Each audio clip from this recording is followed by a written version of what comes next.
嘿，你是不是也曾有过这样的经验？在异国他乡的深夜，饥肠辘辘，却发现所有店铺都已打烊，那种无奈与绝望是不是特别熟悉？在伦敦，那几乎是常态，但在遥远的东方，一个名叫台湾的地方，却有位伦敦教授在凌晨3点的便利商店里被彻底震撼了。他惊叹地发现，原来我们所理解的文明，在这里竟以一种更进化的姿态存在着。这里是意识觉醒，记得按赞、订阅并打开小铃铛，这样您就不会错过我们的新视频。故事的主人公是伦敦大学的乔治·麦基利教授，他曾对台湾没什么特别的看法，只是把它当作中国旁边的一个岛国，一个会制造芯片的地方。直到他参与了一个由英国政府和 BBC 联合主办的数字城市文化比较研究项目，任务是亲身到台北体验城市生活，并撰写报告。说实话，他当时心里还带着点傲慢，想着要指出这个地方的不足，揭露他不为人知的阴影。然而，就是这样一位教授，却在一个寻常的凌晨，在一家便利商店里呆住了，喃喃自语：文明国家就是这种感觉吗？那是2025年2月3日凌晨2点45分，台北信义区，乔治教授结束了10多个小时的飞行，匆匆办完入住手续后，才想起自己错过了晚餐。如果在伦敦，这个时间想找家餐厅简直是天方夜谭，甚至连出租车都难叫到。他试探性地问酒店柜台有没有办法弄到吃的，酒店员工笑着回答：前面就有7到11啊，有热腾腾的关东煮，还有水果，各种便当都可以帮您加热哦。便当、新鲜水果，大半夜还能加热？乔治教授满脑子问号，但好奇心却被彻底点燃了。他只是想填饱肚子，没想到整个世界观都在那一刻崩塌了。走出酒店，一间灯光柔和的小店映入眼帘，正是那家挂着7到11招牌的便利商店。推开门，温暖的空气扑面而来，货架整齐有序，灯光明亮却不刺眼，整个空间弥漫着一种平静祥和的气息。店员亲切地打着招呼。乔治教授在便当区挑了一份鸡腿便当，旁边还有沙拉、牛肉面、台湾啤酒，甚至连高级水果组合和台湾威士忌都有卖。他选了便当和台湾奶茶，走向柜台结账。店员接过便当，竟然直接撕开包装，放进了微波炉加热。加热好了之后，可以坐那边的桌子用餐哦。需要筷子吗？店员问道。乔治教授愣住了，这真的是便利商店吗？他感觉自己不是走进了一家店，而是进入了一个小型的文明中心。结账后，乔治教授坐在店内的桌子旁用餐，隔壁桌坐着一个刚下夜班的年轻人，正安静地喝着奶茶。另一边有2个学生模样的人在低头看书。凌晨3点，这里竟然如此生机勃勃，却又如此安静有序。那一刻，他感受到了台湾这个国家不只是系统运作良好的地方，它是一个以人为中心设计的社会，治安、服务、基础设施、体贴、数字效率，这一切都浓缩在一个小小的空间里。他突然领悟到，我们所称的文明，其实在台湾以更进化的形态存在着。用餐结束后，乔治教授一边喝着珍珠奶茶，一边呆呆地环顾四周。突然，他看到墙上贴着一张告示：我们社区的温暖是因为有大家，有任何不便之处，请随时告诉我们。简单的一句话，却蕴含着深刻的情感和体贴，以及对市民的信任。这个国家的系统似乎是从不怀疑人性开始的。如果在英国，墙上会贴着冷冰冰的 CCTV 监控中的警告，以及窃盗将承担法律责任之类的字句，但这里却在说我们相信您。走出店外，虽然已是凌晨3点半，街道上依然灯火通明，独自走在路上的乔治教授没有感受到任何威胁。他心中的某些东西正在悄悄瓦解。我们一直以来所相信的文明到底是什么？现在他看到的这个社会才是真正的文明典范，不是吗？那天晚上躺在酒店床上，他写下了这样一句话：台北凌晨的便利商店改变了我的世界观。这个国家不只是富裕的国家，而是为人民而存在的国家。从便利商店回来的第2天早上，乔治教授决定更积极地探索台北。如果只是一间便利商店就如此令人惊讶，这个城市到底还藏着多少震撼？他首先去了捷运站，在酒店员工的推荐下搭乘了板南线。从第一印象开始，他就被彻底震撼了。手扶梯持续运转着，电梯为老弱妇孺预留，站台前人们井然有序地排成一列，没有人推挤，也没有人不耐烦。最重要的是，整个站台没有噪音。如果是英国地铁，此时早已喧嚣不堪，广播声此起彼伏。但台北的捷运却安静得令人难以置信，人们都在看手机或读书，有些人安静地讲着电话，但没有人大声喧哗。最让他惊叹的是，每个车站都有站台门，这简直是未来的景象。再加上每个车站都有 WiFi 和充电设备，这怎么可能？仅仅在捷运车厢里，他就体验到了足以瓦解欧洲10年交通基础设施的经验。台湾的捷运不只是交通工具，更是体贴与技术相遇的空间。那天下午，他前往台北的信义区，夜幕降临，街道上人潮涌动，却不混乱，街道非常干净。虽然有 CCTV， 但感觉更像是保护而非监视。回到酒店，他一边回想在便利商店的经历，一边打开笔记本电脑，为什么自己会受到如此大的震撼？想想看，他在英国一直被教导他们是世界标准教科书里的亚洲，虽然在发展，但仍然是跟随者的存在。台积电或华硕也只被当作是幸运地大幅成长的企业，但这里不是偶然的成功，而是累积选择的结果。便利商店里的自动贩卖机、无人结账台，以及在那里工作的年轻员工的态度，这都是技术与态度的和谐，数字与情感的融合。我们到底忽视了这些多久？他打开了提交给 BBC 的企划案初稿，里面台湾的过度数字化导致人际疏离这句话让他感到羞愧。那是他实际体验之前的偏见。那一晚，他领悟到便利商店的便当展现的是台湾的哲学。那天凌晨，躺在床上望向窗外的台北，灯火静谧，街道安全。他第一次在这个城市感受到安心的情绪，一种在伦敦从未感受过的宁静，以及那宁静中流淌的温暖。他直觉地感受到，台北的这趟旅行真的将改变他的人生。那天晚上在酒店房间，他立刻给英国的 BBC 制作人发了紧急讯息。我觉得这次项目的方向需要完全改变，这不是单纯的城市研究，我现在面对的是文明进化的社会。第二天早上，在酒店早餐时，他与一对台湾中年夫妇聊天。当他说自己对台湾非常赞叹时，他们谦虚地笑着说：哎呀，还有很多不足的地方，不过外国朋友这样说，真的很感谢。听到这话，乔治教授彻底崩溃了。他一直以来都认为自己来到了一个比他落后的国家，所以想要分析、比较、指出问题。但台湾不是他可以随意评价的国家，他是来研究台湾的。但现在他想向台湾学习。几天后，他在台北市政府体验了数字行政系统。尽管是外国人，透过简单的登记手续，他在10分钟内就完成了所有行政处理。如果在伦敦，这至少需要半天的时间。这个国家不是因为速度快就急躁，速度中有体贴，数字中有温暖。决定性的时刻是在台北车站附近遇到一位老人的短暂对话。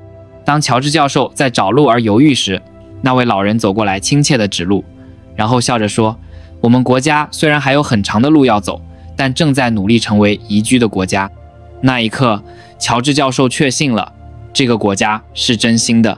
台北第5天的晚上，他第一次自言自语地说：台湾真的没想到会是这种程度。随着在台北停留时间的延长，乔治教授开始亲身体会到，台湾不只是发达的国家，走在路上，在人行道前遇到长辈们的小小问候，在电梯里人们自然地对视点头致意。这不是系统，而是文化。这就是台湾，一个技术与人真正共存的国家。他在这里感受到了真正活着的文明。台北的最后一晚，他感觉像在探索一个童话般的国家。城市的速度令人眼花缭乱，市民的秩序和体贴令人赞叹。到处都有 WiFi， 问路时人们会笑着指引。那天晚上，他甚至想，这个国家真的没有缺点吗？但这个疑问很快就变成了现实。在台北看起来完美的那一刻，一个小小的震撼找上了乔治教授。酒店附近有一间小小的台式家常菜餐厅，因为时间很晚，几乎没有客人，他一个人进去坐下，店员默默地放下温热的台湾茶和筷子，就转身离开了。他看了很久的菜单，但店员完全没有过来。如果在英国，这种情况就是无礼，不询问客人想要什么，这就是不亲切。他举手几次想引起注意，但店员面无表情的轻轻点头，就直接进了厨房。这是什么态度？台湾不是一直都很亲切吗？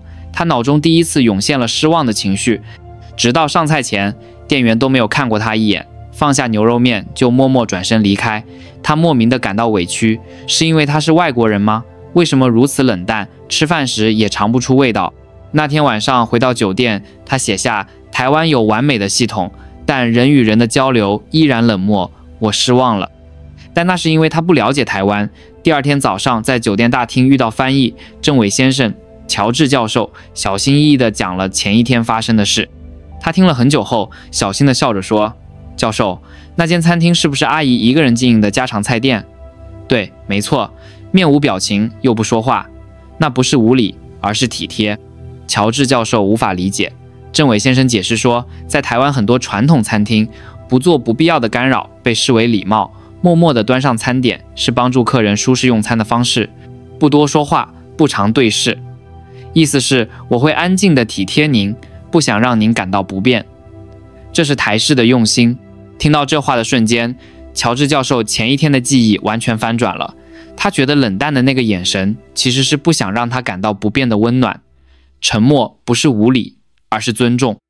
他误解了台湾人的情，那是比言语更深刻的体贴。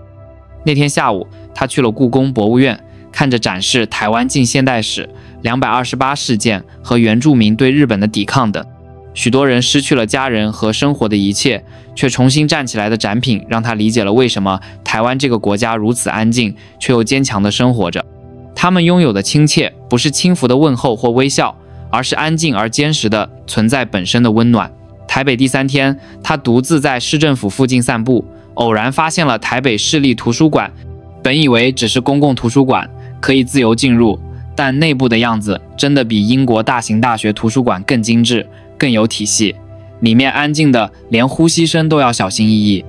最令人惊讶的是，看起来不到10岁的孩子们用平板电脑搜寻书籍，坐在座位上安静地读书。这个国家的教育到底是怎么样的？午餐时间找了附近的餐厅，店门口写着欢迎一人用餐，入口处设置了可以用平板电脑结账的机器，不需要店员来点餐，只要按几下就能准确地做出想要的菜单，不到10分钟就放在了他面前。在欧洲，是厨师比做菜还慢才会迟到吗？虽然是开玩笑的想法，但那是真实的现实。这不是餐厅，而是研究所等级。那天晚上，他走了淡水河、河滨公园，城市与河流和谐共存，家人和市民铺着野餐垫，在笑着。那个风景不是他所知道的亚洲模样，这是安静的未来城市本身。一张长椅上，某个年轻人拿着墨水糊掉的地图，亲切地向外国情侣说明路线。如果方便的话，我可以带您到附近，我正好要往那边去，一起走也可以。看到他非常自然的帮忙，好像不是什么了不起的行为，乔治教授又惊讶了一次。这个国家不把亲切当作特别的事，只是像理所当然的日常一样行动。那天晚上，他写下：台湾正在教我技术与感性的平衡，如何让人舒适。台北的最后一晚，乔治教授再次去了那间家常菜店，这次对视了。老板娘微微笑着说：又来了呢，这次试试小笼包吧，那个最受欢迎。乔治教授说不出话来。那天他一口一口地咽下比温暖汤汁更温暖的台湾人的心。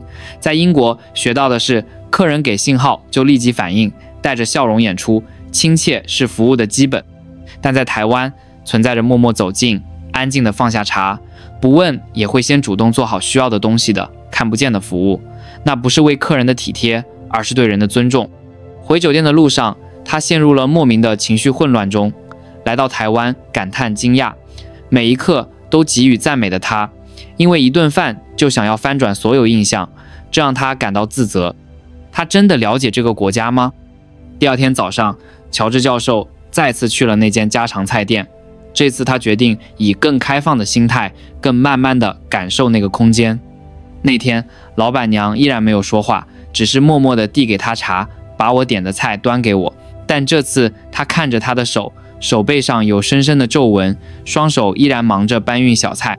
吴表情的脸后面渗透着数十年来接待无数客人的人生痕迹。他小心翼翼地用中文搭话：“阿姨，这里的小笼包也很好吃。”他瞬间瞪圆了眼睛，第一次微微笑着说：“那是今天早上做的，好吃的话真是太好了，还担心台湾菜不合口味呢。”就这样一个简短的对话，乔治教授的心完全崩溃了。前一天感受到的无表情和沉默是为了体贴他的选择，是为了不给不时常客的外国客人造成不便的体贴。他现在才领悟到，他误解了。台湾的情不是用话语，而是用尊重的距离表达的。菜上来了，他安静地拿起筷子。那天的小笼包不只是餐点，那是他与台湾重新连结的温暖桥梁，是他感受到真心被理解的瞬间。出来的路上，阿姨对他说了一句话：“再来哦，下次也做牛肉面给您。还有，台湾天气很热，对吧？这是冬瓜茶，走的时候喝吧，免费的。”乔治教授说不出话，只是深深地低头。台北虽然快速，但那快速中隐藏着古老的情。回去的路上，他慢慢地走过繁华的台北街道，人们来来往往，出租车安静地经过，便利商店的灯光又在温暖地迎接着另一个人。这个城市流淌着比言语更强烈的情。现在他真的看到了这个城市的真面目，心中那个评价者的他消失了，一个感谢的人正在成长。回到伦敦已经1周了，但乔治教授的心依然停留在台北。上午9点，在英国特有的灰色天空下，踏上上班路的人们低着头快速地走着。在那熟悉的街道上，他突然想到，现在台北的捷运里，有人在感受台湾人温暖的情吗？哪个便利商店前面有像他一样感到惊讶的另一个外国人吗？台湾成了改变他对文明定义的契机。他曾是教授、研究者，分析他国文化的专家，但在台北的时间告诉他，他不应该是观察者，而是应该成为变化主角的人。台湾的情没有言语，不会大声表达，也绝不会计算性的给予。那个情安静地附着在食物上，隐藏在指路的眼神中，包含在无言地递出的纸杯温暖中。他曾是去学习台湾的，但回来后发现自己已经成了思念台湾的人。他绝对不能埋没那个经验。一到英国，乔治教授就向 BBC 纪录片团队提交了特别提案：取消现有节目吧，改用新主题重新制作。题目是台湾文明的另一个名字。起初团队感到疑惑，但当他展示照片和影片、实验结果以及家常菜店阿姨的故事时，所有人都点头了。那个节目2周后播出，创下了76%的异常收视率，给英国社会带来了强烈回响。节目结束后，社交媒体涌现了这样的反应，其中一半来自英国市民：教授，我也想去台湾看看。看了纪录片，我儿子决定去留学，竟然现在才知道有这样的国家存在，为太晚领悟的自己感到羞愧。另一半来自台湾人，一位匿名中学生这样写道：教授，谢谢您真心理解台湾，第一次为我们国家受到这样的爱戴感到自豪。读到那句话的瞬间，乔治教授立刻关上电脑，闭上了眼睛。在台湾感受到的所有情感，所有瞬间都在字里行间活着，呼吸着。这么温暖的城市，真想亲自去看看。台湾好像比现在的欧洲更成熟的社会，为什么到现在才知道这个国家？真羞愧。那时乔治教授才知道，他在台湾体验到的不是单纯的文化，而是一个社会共同创造出的生活方式的结果。台湾不是想象未来的国家，台湾是已经生活在未来的国家。在台北遇到的人们的眼神，在捷运他旁边坐过的老人的微笑，在便利商店说帮您加热便当的那个年轻人的声音，所有那些场面现在都成了他人生的一部分。他决定了明年夏天再去台湾，这次不是为了研究，而是怀着感谢的心情。台北郊外的一所大学邀请他演讲，他毫不犹豫地接受了。台湾不再是他要看和分析的国家，台湾是他想再次走过的街道，是他想再次呼吸的空气，是他想再次见面的人们的土地。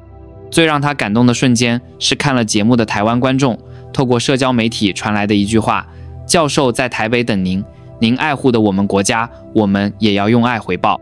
看到那短短的一句话，乔治教授放下手机，闭上了眼睛。这不是单纯的节目或研究，这是人与人之间温暖的连结。